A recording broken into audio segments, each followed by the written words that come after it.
ಇನ್ನು ಮೂಡಾ ಕೇಸ್ ವಿಚಾರಕ್ಕೆ ಬರೋಣ. ಮೂಡಾ ಕೇಸ್ನಲ್ಲಿ ಈಗಾಗಲೇ ನ್ಯಾಯಾಲಯ ಒಂದು ತೀರ್ಪನ್ನು ಕೊಟ್ಟಿದ್ದಾರೆ. ಇಡಿ ಅವರು ಒಂದು ಸಮನ್ಸನ್ನು ಕೊಟ್ಟಿದ್ರು ಬೈರತಿ ಸುರೇಶ್ ಅವರಿಗೆ ಹಾಗೂ ಸಿಎಂ ಪತ್ನಿ ಪಾರ್ವತಿ ಅವರಿಗೆ ಒಂದು ನೋಟಿಸನ್ನು ಕೊಟ್ಟಿದ್ರು. ಆ ನೋಟಿಸನ್ನು ಪ್ರಶ್ನೆ ಮಾಡಿ ಅದಕ್ಕೆ ಸ್ಟೇ ಕೂಡ ತೆಗೆದುಕೊಂಡಿದ್ದಾರೆ. ಆದರೆ ಇದಕ್ಕೆ ಸಂಬಂಧಪಟ್ಟ ಹೇಳಿಕೆಗಳು ಮಾತ್ರ ಮುಂದುವರಿತಾ ಇದೆ.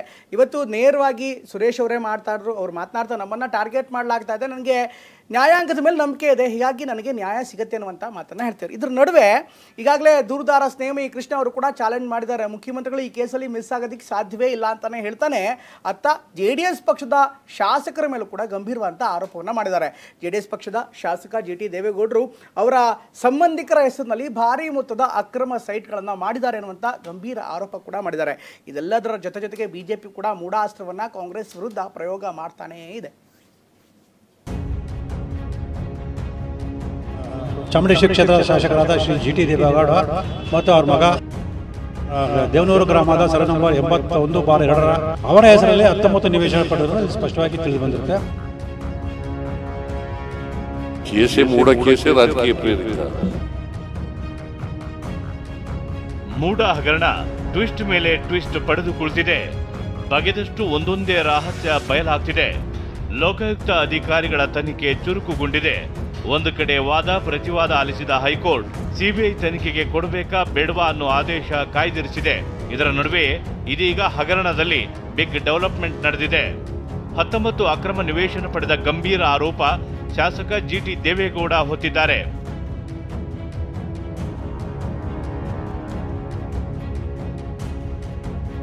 ಬಗೆದಷ್ಟು ಬಯಲಾಗ್ತಿದೆ ಮೂಡ ಹಗರಣದ ಕರ್ಮಕಾಂಡ. ಶಾಸಕ GT ದೇವೇಗೌಡ ವಿರುದ್ಧ ಸ್ನೇಹಮಯಿ ಕೃಷ್ಣ ದೂರು. 19 ಸೈಟ್ಗಳನ್ನು ಅಕ್ರಮವಾಗಿ ಪಡೆದಿರುವ ಗಂಭೀರ ಆರೋಪ. ಮೂಡ ಹಗರಣದಲ್ಲಿ ಇದೀಗ JDS ಶಾಸಕ GT ದೇವೇಗೌಡ ವಿರುದ್ಧ ಗಂಭೀರ ಆರೋಪ ಕೇಳಿಬಂದಿದೆ.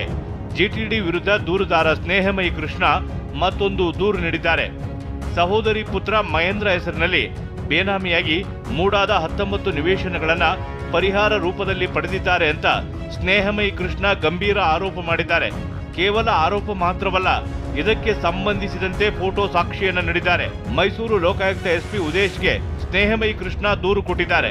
ಇನ್ನೂ ವಿಶೇಷ ಅಂದ್ರೆ ದೂರಿನ ಒಂದು ಪ್ರತಿಯನ್ನ ಇಡಿ ಸಹಾಯಕ ನಿರ್ದೇಶಕರಿಗೂ ಕೊಟ್ಟಿದ್ದಾರೆ. ಹಗರಣದಲ್ಲಿ ನೇರವಾಗಿಯೇ GTD ಭಾಗಿಯಾಗಿದ್ದಾರೆ ಅಂತ ದೂರುದಾರ ಸ್ನೇಹಮಯಿ ಕೃಷ್ಣ ಗಂಭೀರ ಆರೋಪ ಮಾಡಿದರು.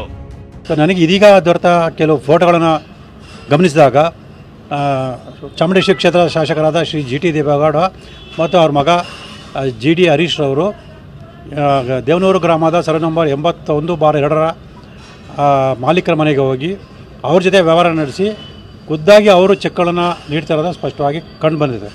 ಅಂದರೆ GT ದೇವೇಗೌಡರವರು ಮತ್ತು ಅವ್ರ ಮಗ ತಮ್ಮ ಒಂದು ಹಣವನ್ನು ಮತ್ತು ವ್ಯವಹಾರ ಕೊಟ್ಟು GT ದೇವೇಗೌಡರ ಸಹೋದರಿ ಮಗ ಮಹೇಂದ್ರ ಅವರ ಹೆಸರಲ್ಲಿ ಜಮೀನನ್ನು ಖರೀದಿ ಮಾಡಿ ಅವರ ಹೆಸರಲ್ಲಿ 19 ನಿವೇಶನ ಪಡೆದಿರೋದು ಸ್ಪಷ್ಟವಾಗಿ ತಿಳಿದು ಬಂದಿರುತ್ತೆ. ಮೂಡ ಪ್ರಕರಣವೇ ರಾಜಕೀಯ ಪ್ರೇರಿತವೆಂದ CM. ಇಡಿ ನೋಟಿಸ್ ಮಾತ್ರವಲ್ಲ, ಇಡೀ ಮೂಡ ಪ್ರಕರಣವೇ ರಾಜಕೀಯ ಪ್ರೇರಿತ ಅಂತ CM ಸಿದ್ದರಾಮಯ್ಯ ಆಕ್ರೋಶ ಹೊರಹಾಕಿದ್ರು.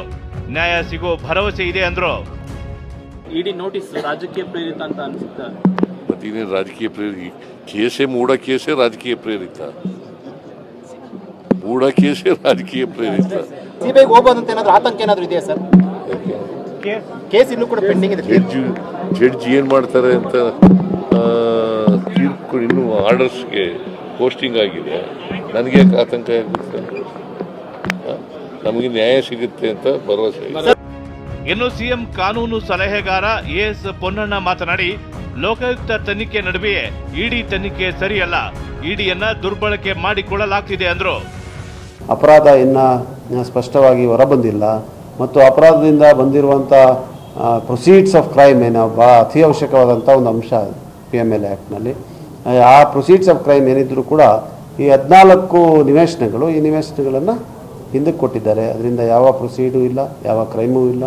ಇದನ್ನು ದಯವಿಟ್ಟು ರಾಜಕೀಯ ಪ್ರೇರಿತವಾಗಿ ಇಡಿನ ಎಲ್ಲ ಕಡೆ ಬಳಸ್ತಾ ಇದ್ದಾರೆ. ಮೂಡ ಹಗರಣದಲ್ಲಿ ತನಿಖೆ ಚುರುಕುಗೊಂಡಿದ್ದು ಇದೀಗ ಶಾಸಕ GTD ವಿರುದ್ಧ 19 ಸೈಟ್ ಅಕ್ರಮವಾಗಿ ಪಡೆದಿರುವ ಆರೋಪ ಕೇಳಿಬಂದಿದೆ.